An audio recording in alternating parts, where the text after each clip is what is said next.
ಕಾಂಗ್ರೆಸ್ನಲ್ಲಿ power sharing ವಿಚಾರಕ್ಕೆ ಸಂಬಂಧಪಟ್ಟಂತೆ ಸಿದ್ದರಾಮಯ್ಯನವರ ಬಳಿಕ ಡಿಕೆಶಿಯ ಸಿಎಂ ಬೆಂಗಳೂರಿನಲ್ಲಿ ಮಾಗಡಿ ಶಾಸಕ ಬಾಲಕೃಷ್ಣ ಹೇಳಿಕೆಯನ್ನ ಕೊಟ್ಟಿರುವಂತದ್ದು.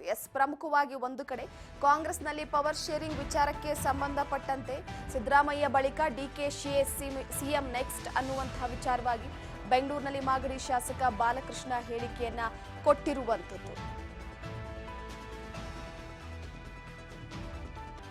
ಬಾಲಕೃಷ್ಣ ಹೇಳಿಕೆಯನ್ನ ಕೊಟ್ಟಿರುವಂತದ್ದು ಈಗ ಶಾಸಕರು ಚರ್ಚೆ ಮಾಡುತ್ತಿಲ್ಲ, ಮಾಧ್ಯಮಗಳಲ್ಲಿ ಚರ್ಚೆ ಆಗ್ತಿದೆ. ಸಿದ್ದರಾಮಯ್ಯ ಬಳಿಕ ಡಿಸಿಎಂ ಡಿಕೆ ಶಿವಕುಮಾರ್ ಅವರು ಸಿಎಂ ಆಗ್ತಾರೆ, ಸಿದ್ದರಾಮಯ್ಯ ಬಳಿಕ ಅವರೇ ಆಗ್ಬೇಕಲ್ವಾ, ಈ ಅವಧಿಯಲ್ಲೇ ಆಗ್ತಾರಾ ಅನ್ನೋದನ್ನ ಹೈಕಮಾಂಡ್ ನಿಂದ ತೀರ್ಮಾನ ಮಾಡಲಾಗುತ್ತೆ. ಸಿಎಂ ಅಭ್ಯರ್ಥಿ ಬೇರೆ ಯಾರಿದ್ದಾರೆ ಹೇಳಿ? ಯಾರೋ ಹೇಳಿದ್ರು ಅಂದ ಮಾತ್ರಕ್ಕೆ ಸಿಎಂ ಮಾಡೋದಕ್ಕೆ ಆಗಲ್ಲ, ಹೇಳಿದವರನ್ನೆಲ್ಲ ಸಿಎಂ ಮಾಡೋದಕ್ಕೆ ಆಗಲ್ಲ. ಒಕ್ಕಲಿಗರು ಜಾತಿ ಅಭಿಮಾನದಿಂದ ಹೇಳಿದ್ದಾರೆ, ಹೈಕಮಾಂಡ್ ನಾಯಕರು ಅಂತಿಮ ನಿರ್ಧಾರವನ್ನ ಮಾಡ್ತಾರೆ ಅಂತ ಈ ಸಂದರ್ಭದಲ್ಲಿ ಬಾಲಕೃಷ್ಣ ಅವರು ಹೇಳಿಕೆಯನ್ನ ಕೊಟ್ಟಿರುವಂತದ್ದು.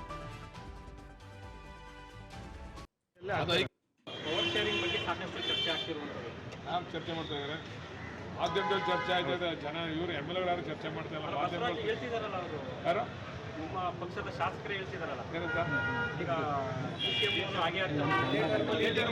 ಡಿಸಿಎಂ ಅವ್ರು ಹಾಗೆ ಆಗ್ತಿರೋ ಗ್ಯಾರಂಟಿ. ಅದು ವಿಚಾರನ ಈ ಸಿಎಂ ಈಗಿರೋ ಸಿದ್ದರಾಮಯ್ಯ ಅವ್ರ ನಂತರ ಡಿಸಿಎಂ ಅವರೇ ಆಗಬೇಕು. ಅದ ನಂತರ ಬೇರೆ ಬೇರೆಲ್ಲ ಇದ್ದಾರೆ.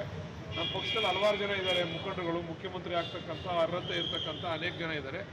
ಈಗ ಡಿಸಿಎಂ ಅವ್ರಿಗೆ ನೆಕ್ಸ್ಟ್ ಅವಕಾಶ ಈ 5 ವರ್ಷದಲ್ಲಿ ಆಗ್ತಾರೆ ಅಂತಾನೆ ಸರ್, ಇದೇ ಅವಧಿಯಲ್ಲಿ. ಅದು ಹೈಕಮಾಂಡ್ ತೀರ್ಮಾನ ಮಾಡ್ಬೇಕು, ಅದನ್ನ ಹೇಳೋದು ದೊಡ್ಡವನಲ್ಲ ನಾನು. ಹೈಕಮಾಂಡ್ ತೀರ್ಮಾನ ಮಾಡ್ಬೇಕು. ಸಮುದಾಯದ ಇವರನ್ನು ಮುಖ್ಯಮಂತ್ರಿ ಮಾಡದೇ ಇದ್ದರೆ ಪರಿಣಾಮಗಳು ಸರಿಯಾಗಿರಲ್ಲ. ಯಾಕಂದರೆ ಸರ್ಕಾರ ಬದಲಾವಣೆ ಮಾಡುವಂಥದ್ದು ನಮ್ಮ ಸಮುದಾಯಕ್ಕೆ ಇದು ಥ್ರೆಟ್ಟು, ಸಲಹೆನೂ, ಸೂಚನೆ. ಅವರ ಜಾತಿ ಅಭಿಮಾನದ ಮೇಲೆ ಹೇಳವ್ರೆ, ಸುಮ್ಮನೆ ನಾವು ಸೇರಿಸಲ್ಲ. ತೀರ್ಮಾನ ಮಾಡೋದಕ್ಕೆ ನಮ್ಮ ಪಕ್ಷದಲ್ಲಿ ಹೈಕಮಾಂಡ್ ಅಂತ ಹೋಗ್ತಿದೆ. ಸುಮ್ಮನೆ ಯಾರ್ಯಾರು ಏನೇನೋ ಮಾತಾಡ್ದಂಗೆಲ್ಲ ಮುಖ್ಯಮಂತ್ರಿ ಮಾಡೋದು, ಉಪಮುಖ್ಯಮಂತ್ರಿ ಮಾಡೋದು ಸರ್ಕಾರ ಮಾಡಲಿಕ್ಕೆ ಸಾಧ್ಯ ಇಲ್ಲ. ಅವರ ಅಭಿಪ್ರಾಯನ ವ್ಯಕ್ತಪಡಿಸೋರು ಅಷ್ಟೇ. ಒಕ್ಕಲಿಗರ ನಾಯಕರುಗಳು ಅವ್ರ ಅಭಿಪ್ರಾಯ ವ್ಯಕ್ತಪಡಿಸೋರೆ, ಹೈಕಮಾಂಡ್ ಅಂತಿಮವಾಗಿ ಮಾತು. ಪವರ್ ಶೇರಿಂಗ್ ಬಗ್ಗೆ ಸಾಕಷ್ಟು ಚರ್ಚೆ ಆಗ್ತಿರುವಂಥದ್ದು. ಚರ್ಚೆ ಮಾಡ್ತಾ ಇದ್ದಾರೆ, ಮಾಧ್ಯಮದಲ್ಲಿ ಚರ್ಚೆ ಆಗಿದೆ. ಜನ ಇವರು ಎಮ್ಎಲ್ಎಗಳು ಚರ್ಚೆ ಮಾಡ್ತಾ ಇಲ್ಲ, ಮಾಧ್ಯಮದಲ್ಲಿ ಹೇಳ್ತಿದಾರಲ್ಲ, ಅವರು ಯಾರು ನಿಮ್ಮ ಪಕ್ಷದ ಶಾಸಕರೇ ಹೇಳ್ತಿದಾರಲ್ಲ, ಈಗ ಡಿಸಿಎಂ ಅವ್ರು ಹಾಗೆ ಆಗ್ತಿರೋ ಗ್ಯಾರಂಟಿ. ಅದು ವಿಚಾರನ ಈ ಸಿಎಂ ಈಗಿರೋ ಸಿದ್ದರಾಮಯ್ಯ ಅವ್ರ ನಂತರ ಡಿಸಿಎಂ ಅವರೇ ಆಗಬೇಕು. ಅದ ನಂತರ ಬೇರೆ ಬೇರೆಲ್ಲ ಇದ್ದಾರೆ.